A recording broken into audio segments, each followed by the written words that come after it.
Bueno, seguimos. Les estaba comentando acerca del juego como eje central de la neuroeducación en la primera infancia.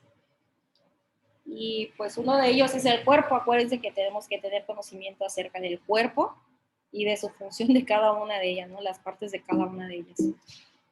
Vamos a ver, ahí está. Paralelismo secuencial. El juego está vinculado al proceso del neurodesarrollo.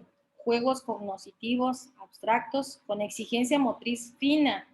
La motriz fina, pues ya tenemos conocimiento de ello, es sujetar algún objeto, colocarlo en algún lugar. Los juegos, ay, me saco otra vez. Me permite tantito, es que cuando acepto a alguien me saca luego de la proyección. Bueno. Sí, profe, acepte mejor a todos y ya que estemos, pues ya. Sí, es lo que me estoy dando cuenta. Cuando acepto me saca automáticamente. Bueno, ya, ahí está. Juegos socioemocionales, juegos motores y de integración somatosensorial. Juegos sensoriales vestibulares. Los grandes desafíos planteados por la neuroeducación. El perfil del educador es la clave del éxito de la neuroeducación. No se trata de convencer, se trata de contagiar. No contagiar alguna enfermedad, sino contagiar acerca del conocimiento. Bueno, vamos con otra diapositiva. No sé si quedó bien claro esto acerca de la plasticidad, de la neuroeducación, que obviamente, pues como la palabrita mágica que ahí lo repetí, lo repetí, lo repetí. ¿Alguien me puede decir cuál es esa palabrita que repetí demasiado? ¿Alguien puede hacerme mención de ello?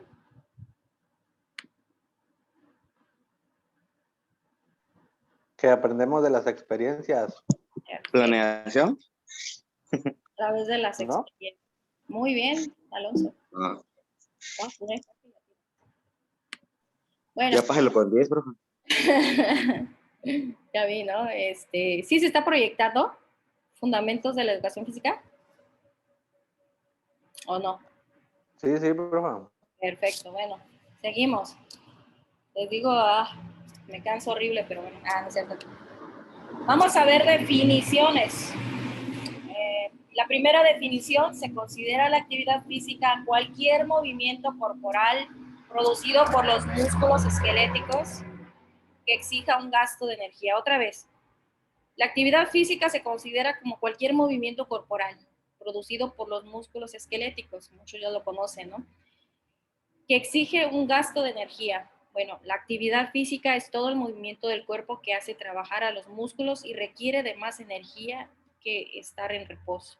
Caminar, correr, bailar, nadar, practicar yoga, trabajar en algún espacio como una huerta, un jardín, son pocos ejemplos de la actividad física, según Davis y Peiro en 2003. En este sentido, la actividad física es un comportamiento humano complejo, voluntario y autónomo, que parte de la experiencia personal y la interacción con los otros, con el ambiente que lo rodea, generando beneficios de tipo biológico, psicológico, o sea, cognitivo y conductual, y social sobre todo, ¿no? Ahora imagínense esos niños que están en casa, que no conviven con otras personas. Imagínate cuando ya los metas en ese medio y ya pasó esa etapa de la experiencia social y el niño esté muy reprimido, ¿no?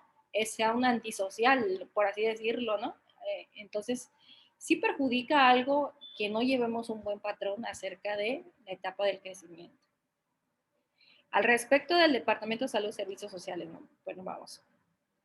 Definiciones. Entre tanto, el ejercicio es definido como un tipo de actividad física que se planifica, se va a estructurar, y algunos ejemplos de estos son levantar pesa, tomar una clase de aeróbics, practicar un deporte de equipo, son ejemplos de ejercicio. Con ello se busca producir efectos favorables en muchas partes del cuerpo. En ese sentido, el impacto positivo del deporte irradia en el cerebro, corazón, pulmón, sistema osteomuscular, creo que ya conocen el sistema osteomuscular, y cardiovascular. O sea, todos esos patrones realiza una práctica deportiva. Imagínate la persona, ¿no? Bueno, según lo afirma Rodríguez, la educación física es un proceso o sistema de ayuda al individuo en el correcto desarrollo de sus posibilidades personales y de relación social, con especial atención en sus capacidades físicas de movimiento y expresión, mediante la descripción de algunas dimensiones que se van a reflejar en los esfuerzos para fortalecer cada una de las necesidades de ese ser humano. Es así como a través de los años y cada vez con más fuerza en el campo de la educación física, se reconoce la integralidad del ser humano con la que se contempla las diferentes dimensiones que lo conforman. Dimensión social. Está constituida por la totalidad de las interacciones del sujeto con otras personas que lo rodean. Esto es con el fin de llegar a la convivencia armoniosa, con capacidad para mediar y solucionar las situaciones problemáticas que suelen presentarse, ¿no? Dimensión cognitiva. Consiste en la capacidad que tienen los seres humanos para transformar la realidad que lo rodea a partir de los procesos psíquicos superiores como el pensamiento, la percepción, la memoria, entre otros factores. Es así como los individuos tienen la capacidad de incidir e innovar su contexto colectivo con una intención creadora, según Ferres en el 2012. Dimensión física.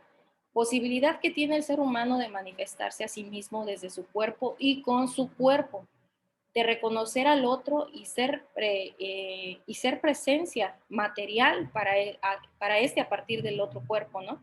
Incluye también la posibilidad de generar y participar en procesos de desarrollo físico-motriz. Esta dimensión se manifiesta a través del cuidado del organismo, la prevención, hábitos saludables, entre otros. Entonces ya estamos hablando acerca de que no solamente nos cuidamos físicamente, sino en la salud, en hábitos saludables. El cuerpo en sí es una metáfora de la sociedad a través del cual se expresan juegos, ritos, no esos ritos que nosotros conocemos demoníacos, ¿no?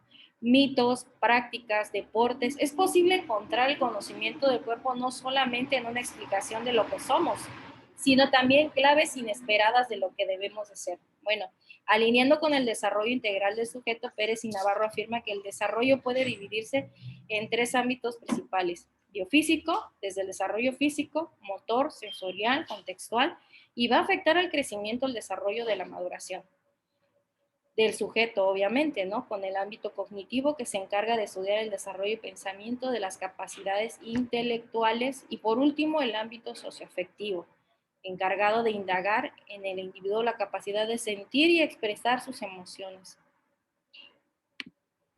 El cuerpo, desde esa perspectiva, el concepto del cuerpo como objeto de estudio de la educación física es visto más allá de la comprensión biológica. Se amplía cuando el sujeto discierne en que no se tiene un cuerpo, sino que es un cuerpo en total, o sea, una totalidad de mente, toda la comprensión que nosotros podamos tener de él, ¿no? Lo que implica la conciencia del cuidado y el conocimiento de sí mismo. Al respecto, Le Breton plantea esclarecer que el cuerpo es una construcción social y cultural, que se da gracias a las interacciones entre los hombres y el mundo, y entre los hombres entre sí. En esta perspectiva, la filosofía de la motricidad humana se encamina hacia el área del pensamiento reflexivo. La educación como proceso individual y social.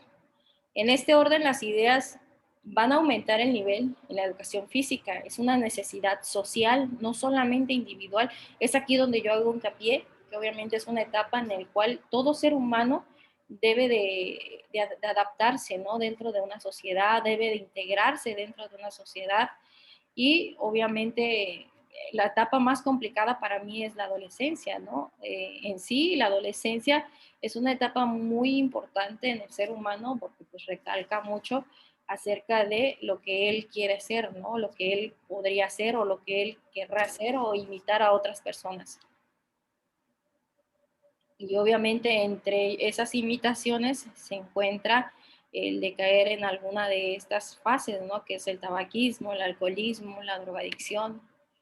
La educación en sí, según Acevedo y Hadwa, la educación física se considera que es un proceso de acción participativa, dinámica, que va a facilitar y entender la vida como una vivencia de disfrute de creación y libertad en pleno desarrollo. Es así como se debe entender un desarrollo significativo por la educación física, su desarrollo integral, sin dejar a un lado una buena dosificación de las actividades a realizar, como también debe de ser acompañado de una sana y buena alimentación. Otra vez hacemos ese hincapié, ¿no?, acerca de la alimentación o la nutrición, ¿no?, en esa etapa. Hablemos un poco de historia. Bueno, la educación física se desarrolla en conocimientos científicos del cuerpo y su relación con el entorno. Nosotros sabemos muy bien que nos desprendemos del área médica o del área de salud por el cuidado del cuerpo. Bueno, por lo tanto, su función teórica se apoya en 4 categorías definidas: lo biológico, lo motriz, expresivo corporal y pedagógico investigativo. En la categoría biológica, bueno, comprende las estructuras del desarrollo de los seres vivos, sistemas orgánicos desde la organización celular, tisular, articular, asimismo como tema de estudio el funcionamiento del cuerpo humano en las funciones físicas, domésticas, laborales y deportivas. Por otro lado, se articula la educación física, los conocimientos de los sistemas motrices, coordinativos, para desarrollar temáticas y acondicionamiento y estado físico y prescripción del ejercicio. Lo que sí podemos hacer nosotros es prescribir el ejercicio, o sea, poner series, repeticiones, número de cargas, volúmenes, pesos. Eso sí podemos hacerlo, ¿no? Pero pues obviamente con el conocimiento del cuerpo humano. Si nosotros no conocemos la etapa o las categorías biológicas de adaptación del cuerpo, entonces no podemos prescribir un ejercicio en sí, ¿no? O la estructura de él. La ciencia que estudia el funcionamiento de los órganos y aparatos y sistemas que componen el organismo humano durante el ejercicio físico, desde el nivel molecular y celular hasta el nivel integral de la persona, es la interrelación que existen entre ellos y el medio externo, así como el mecanismo de regulación e integración que hacen posible la realización del ejercicio físico. Entonces, la educación física entra como todo esto, ¿no? No solamente entra para poner actividades y ya, sino también para el conocimiento acerca de todo lo orgánico dentro del cuerpo, ¿no? Hablando de la categoría motriz, la motricidad es la capacidad del movimiento que tiene el ser humano, por ello es preponderante para la educación física, puesto que la disciplina se fundamenta en el movimiento humano como objeto de estudio, consecuencia. Sergio, según Manuel y Sergio, citado por Gallo, define la motricidad humana como la energía para el movimiento. Centrífugo, centrípeto de la persona y la energía para el movimiento intencional de superación en todos los niveles físico, político y espiritual. Cuando estamos hablando de eso de integración físico, político y espiritual, me hace recordar, o no sé si a ustedes también les hace recordar, algo acerca de las civilizaciones antiguas como Grecia, Roma, Esparta, China, India, Mesopotamia, Egipto, que planteaban todas estas categorías. Categoría motriz. Al respecto, lo planteado Gallo en 2010, frente a dicha categoría es importante para la licenciatura en educación física, pues se dirige hacia la construcción de sujetos físicos, políticos, sociales, emocionales, psicológicos, que están en constante movimiento, que se autotransforman en el contexto donde se desempeña. En este sentido, la motricidad produce el efecto de formación del sujeto, no basado en lo mecánico, sino en acciones corporales con sentidos e intenciones que involucran el intelecto del sujeto. Cuando tiene contacto con el mundo, alguien tiene ahí su audio prendido y me está un sonidito ahí. Por favor. Gracias. Bueno, categoría motriz. Sí, como que, no sé, no me deja concentrar. De esta manera, Parlevas en 2001 menciona que la motricidad inteligente como la expresión que destaca el hecho de que la inteligencia es el resultado de una buena medida de la experiencia motriz del niño. Lo anterior es una concepción que fundamenta la teoría de Piaget. Sabemos muy bien que Piaget manejaba las etapas del desarrollo humano acerca del pensamiento humano, ¿no? La etapa de maduración del niño. Y bueno, Parlevas decía que obviamente la expresión se destaca en el hecho de la inteligencia, que es el resultado a través de las experiencias, manejado de la misma manera que Piaget. Categoría expresivo corporal. El conocimiento del cuerpo y su expresión es esencial en la educación física, puesto que tiene presente manifestaciones de pensamientos, sentimientos, emociones, y por tanto Gallo en el 2010 expone que el cuerpo vivido aparece con sensaciones táctiles, gustativas, olfativas, visuales y kinestésicas. Por ello se vive el cuerpo sensitivamente. De esta manera, para el programa, la expresión corporal hace parte de la visión. ¿Me haces un favor? ¿Te puedes quitar? Sí, gracias. Hace parte de la visión y la relación de los comportamientos humanos desde la subjetividad, forma de ser, actuar del mundo, mediante las cuales se construye la realidad. La categoría pedagógica investigativa. Bueno, en esta etapa son pilares sustentables en la licenciatura de Educación Física, puesto que estos son saberes que llevan a reflexionar a los profesores e investigadores sobre las teorías de esta disciplina. Por lo anterior, la pedagogía de la educación física es una ciencia que busca reflexionar sobre la educación en los contextos escolares, extraescolares, donde soportan los saberes biológicos, motriz, expresivo corporal. Es por eso que la educación física es la pedagogía de la conducta motriz y es práctica de intervención en función de las normas educativas internas y externas, según Parlevas en 2001. Ahora bien, entonces la pedagogía de la educación física se orienta en los procesos de enseñanza, aprendizaje del sujeto a través del movimiento humano. Ojalá nunca se les olvide esto, ¿no? Y en ese sentido que está compuesta por la educación del hombre en su totalidad. Así Gallo en 2010 explica que la pedagogía no solo va a permitir comprender el contexto pedagógico de la educación física dentro de un plano antropológico, sino también reconocer en su sentido pedagógico algún fenómeno no observado hasta el momento. Es el modo que aparecen como las perspectivas de la comprensión del ser humano, ¿no? Que forma educable, capacitado y necesitado de la educación en los discursos de la psicomotricidad, en el deporte educativo. La praxeología que motriz y en la ciencia de la motricidad humana. Teóricos en la educación física. Bueno, vamos a hablar primero acerca de las civilizaciones que ya les había mencionado.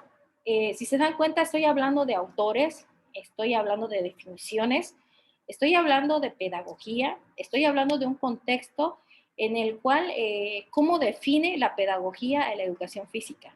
Entonces, si nosotros tenemos ese concepto de cómo define la pedagogía en la educación física, que es que es la pedagogía de la conducta motriz y la práctica y la intervención y las normas educativas internas y externas del ser humano, entonces ya podemos entender por qué ciertos autores manejan ciertos pensamientos que tenían antes del cuerpo. Vamos a hablar de la antigua China y de Grecia, clásica. Guillet en 1971 señala que estas civilizaciones ya poseían conocimiento sobre los beneficios de la práctica de la educación física que le otorgaba la salud. Asimismo, el autor agrega que los chinos parecen haber sido los primeros en hacer un amplio uso de razón o razonado en los ejercicios físicos para esos fines. Estos ya poseían un método de educación física denominado Kung Fu. No es el Kung Fu Panda, es el Kung Fu, el naturalito ahí, el de ciertos movimientos que obviamente fueron creados por disciplinas para obviamente interactuar con el medio que los rodea, ¿no? Fue creado en el 2700 a.C., con fines sumamente religiosos y para curar el cuerpo de las enfermedades, debilidades del alma. Bodhidharma, en el siglo V después de Cristo, quien fuera abad del templo Shaolin, introdujo la gimnasia india en China, intentando normar los antiguos conocimientos sobre el yoga, creando así 18 ejercicios con una manera de compensar la vida esencialmente sedentaria de los monjes, según Diem en 1966. Entonces, esto es la etapa más antigua que nosotros conocemos de la educación física, o sea, de que los primeros autores o los primeros colonos, por así decirlo, ¿no?, de la educación física o actividad física, fueron estas civilizaciones. Entonces, si tenemos ese conocimiento, pues obviamente imagínate, ¿no? El conocimiento es un poder muy absoluto, ¿no?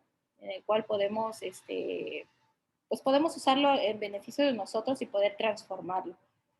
Por su parte, en la Grecia clásica, la influencia de los ejercicios físicos se evidenciaba en dos ámbitos. Bueno, uno en la importancia que se otorgaba a la educación y el otro que tuvieron los Juegos Atléticos dentro de la celebración de las fiestas. ¿Vale? ¿Quién no conoce acerca de las Olimpiadas, no? Por esto la civilización griega se destaca por ser una de las pioneras en incluir profundamente los ejercicios físicos en la vida de las personas, convirtiéndolo en uno de los pilares de su cultura y sistema educacional. Según Guillet en 1971 y Zagalás en 2001. Señala que para los griegos la práctica de la gimnasia era una obligación moral y por eso buscaron la formación del cuerpo para conseguir la belleza y la fortaleza. En el mismo sentido, para Platón en el año 427 y 347 a.C., la gimnasia era concebida como una necesidad natural del ser humano, haciéndolo referencia a la gran importancia que otorgaba el movimiento. En su libro cuarto, La República, citado por Pérez y Delgado en 2004, o sea, de nuevo, al filósofo le daba cuenta la preocupación del uso de la gimnasia como medio educativo para la formación del cuerpo y alma. Vázquez, citados en Zagalás 2001, señala que Aristóteles incluía también el tratamiento del cuerpo en la educación como un sentido médico higiénico, alejándose de las prácticas gimnásticas, que en ese entonces estaban profesionalizadas por considerarlas excesivas y poco saludables. Teóricos en la educación física. Los antiguos griegos poseían una conciencia muy clara de todos los beneficios que se podían obtener en la educación física para la formación de la persona, así como en el año 440 a.C. aparece la gimnasia, en el cual promovió el cuidado de la salud. A través de ejercicios físicos, Guillet, 1971, finalmente, Galeno, en 130 y 200 después de Cristo, consolida la Asociación de Educación Física y Salud al afirmar que el objeto de esta era precisamente poseer un buen estado corporal. Zagalás en el 2001. Este pensamiento se fundamenta en que Hager, 2001, denomina el comienzo de la cultura, entendiendo que comienzo no significa que tan solo es temporal, sino también el origen o fuente espiritual a tal grado del desarrollo que hay que volver para hallar una orientación. Monroy y Sáez señalan que, coincidiendo con Píndaro, la educación en Grecia antigua buscaba alcanzar el equilibrio físico-intelectual citado posteriormente por Platón en su libro cuarto de la República, la gimnasia para el cuerpo y la música para el alma. Afirma que tanto la educación intelectual como la física tienen como finalidad el cuidado del alma. No obstante, se considera también a los atletas como aquellas personas que, dadas características que tenían, han revisado que más del tiempo comprometido y la importancia que tenían denotaban gran cercanía al profesionalismo. O sea, podíamos estar diciendo que ya en ese entonces teníamos a personas especializadas en el campo de la educación física. El Renacimiento, luego de la Edad Media, en esta época se recuperó la importancia de las ideas de los autores griegos orientados en la producción teórica y la práctica de los médicos filosóficos en torno a dos tradiciones que se recuperaban en la cultura grecolatina, la humanística y la socrática, y la médica y la hipocrático-galénica, ¿no? Aquí se destacó mucho Mercurialis, médico italiano que organizó la gimnasia en tres dimensiones: militar, que lo conocimos bajo ciertas escuelas, atlética, médica, y sus aportes pueden considerarse como un auténtico eslabón entre la gimnasia griega y la educación física moderna que hoy en día conocemos, ¿no? Constituyendo así un aporte al enfoque educativo de la actividad física. Mercurialis estableció también algunos principios para la realización de la gimnasia médica como una forma de medicina preventiva. Él señaló que toda la persona sana debe de realizar ejercicio de forma regular, así como la urgencia de desarrollar ejercicios físicos las personas con un estilo de vida sedentario. En esta época el autor, que fue un autor muy importante, Cristóbal Méndez, en 1500-1553, quien publicara su libro, El libro del ejercicio corporal y sus provechos, el año de 1553 en Sevilla. Con ello, el autor se distancia de otros textos de la temática de no basarse en una dietética, ¿no? Como los regimina, sanitatis medievalis, sino que también el ejercicio de Méndez consideraba como una actividad libre de la actividad laboral y aconsejó que el ejercicio de acuerdo a la edad y el sexo del individuo. O sea, aquí ya esta persona obviamente ya dijo, bueno, el de estar prohibiendo ciertos alimentos a estas personas, pues obviamente no nos va a llevar a una vida sana, pero sí el estar colocando ejercicios de acuerdo a su sexo, edad, tamaño, composición corporal, etcétera, etcétera, sí va a beneficiar en algo al cuerpo humano, ¿no? A la persona que lo está practicando. En la Ilustración en el siglo de las luces se destaca la figura del filosófico suizo Rousseau, Jean-Jacques Rousseau, en 1712. Creo que hemos escuchado mucho de él y él es uno de los que enmarcan dentro de la filosofía de la educación física, quien tuvo gran influencia para la educación y especialmente para la educación física debido a sus teorías sobre la formación del carácter naturalista, en los cuales el ámbito corporal emerge como el equilibrio entre lo físico y lo intelectual, en donde este último predomina hasta ese momento, ¿no? Rodríguez López, 2003, gran parte de sus pensamientos se plasman en su obra El Emilio, donde propone ideas sobre la educación de los niños desde la infancia hasta la inserción a la sociedad. Rousseau le otorgó un gran valor a la educación física en el periodo de la infancia y la juventud. Por eso, y por otras cosas más, es considerado en la época de sus obras, para algunos autores es considerado como uno de los padres de la educación física. Otra vez, esta persona, por estas obras que hizo, el filósofo Rousseau, es considerado uno de los padres, uno de los tantos, de la educación física. El ejemplo de su legado es su pensamiento acerca del papel de la actividad física en la formación de la persona, señalando que los momentos son la primera escuela. A mayor actividad física, mayor aprendizaje. Estos movimientos emergen de su situación contextual, es decir, su cultura. En esta época aparece el concepto de gimnasia educativa, comenzando así el fortalecimiento de la unificación de la salud y educación. Asimismo, emerge la educación como asignatura escolar. Alemania fue uno de los países pioneros en la implementación de esta, con la creación de las escuelas filantrópicas, cuyo movimiento sociopedagógico conocido como filantropismo pedagógico lo iniciara con Basedao en 1724 y en donde tuvieron gran influencia las ideas de Rousseau. Entonces vivimos engañados durante mucho tiempo.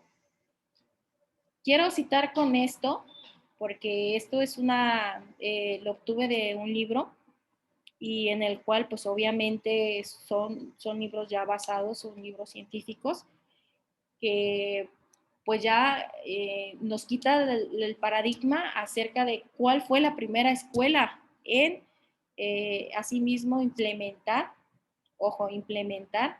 la educación física, ¿no? Pero pues obviamente con un concepto de gimnasia educativa. Entonces fue Alemania, fue uno de los países pioneros en la implementación de estas, con la creación de escuelas filantrópicas cuyo movimiento sociopedagógico conocido como filantropismo pedagógico lo iniciara Basedao, ¿no? En el 724 y donde tuvieron gran influencia todas las ideas de Rousseau.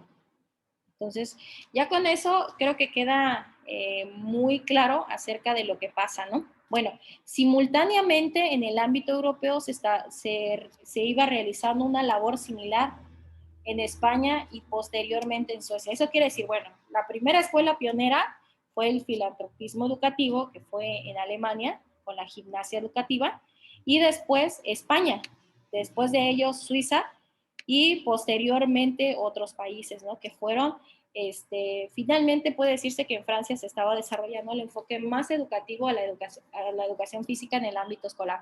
Entonces terminamos con Francia, en donde ya hubo un contexto mucho más basado acerca de la educación física, algo más significativo, por así decirlo, ¿no?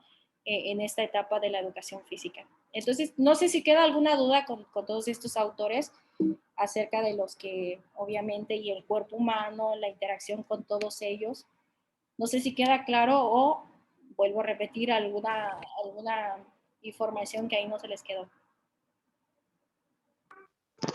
Yo digo que mande la diapositiva, profa. Yo digo que son un... Ay, no sé. Voy a dejar de... Están muy buenas las diapositivas. Les digo, obtuve la información acerca de un libro en el cual pues obviamente estoy leyendo y dije, wow, son cosas en las cuales pues obviamente hay otros autores que manejan que España pues fue la escuela pionera de la educación física, pero pues ahora leyéndolo muy bien, pues también intervino otra escuela ahí que fue Alemania, que sabemos muy bien que tenía la gimnasia como una implementación de la actividad física. Entonces lo manejaban como el filantropismo educativo y ya entró con gimnasia educativa por los pensamientos que tenía Rousseau, el padre de la educación física, ¿no? Uno de los santos padres de la educación física. Entonces, pues entra ahí, luego en España y en Suiza y culmina con Francia, pero ya con un enfoque de la educación física, ¿no? Así como su nombre como tal. No entra como una materia, sino ya entra como, perdón, no entra como una opción de materia, sino ya como una materia complementada, ¿no? Bueno, entonces eso sería a grandes rasgos en sí lo que os estoy exponiendo. Pues sí, se les va a mandar la información porque pues, es muy importante, las dos informaciones de las dos diapositivas, la neurociencia, neuroplasticidad y aparte la historia de la educación física, el cuerpo y los teóricos que formaron a la educación física. Está muy interesante, ¿eh? Bueno, los dejo entonces, muchachos. Muchas gracias por su atención y que tengan un excelente día. Nos vemos Sí, mañana. profa. Gracias, igualmente. Bueno, ¿Sí, cuídense tarea? mucho. Dale. Profa, Así, ¿no? Dale, profa. Ya me Profa, cansé de ¿para estar cuándo la arriba del recta con los de techo. cuarto? Ya los van a chamaquear. No sé. Ya parezco iguana.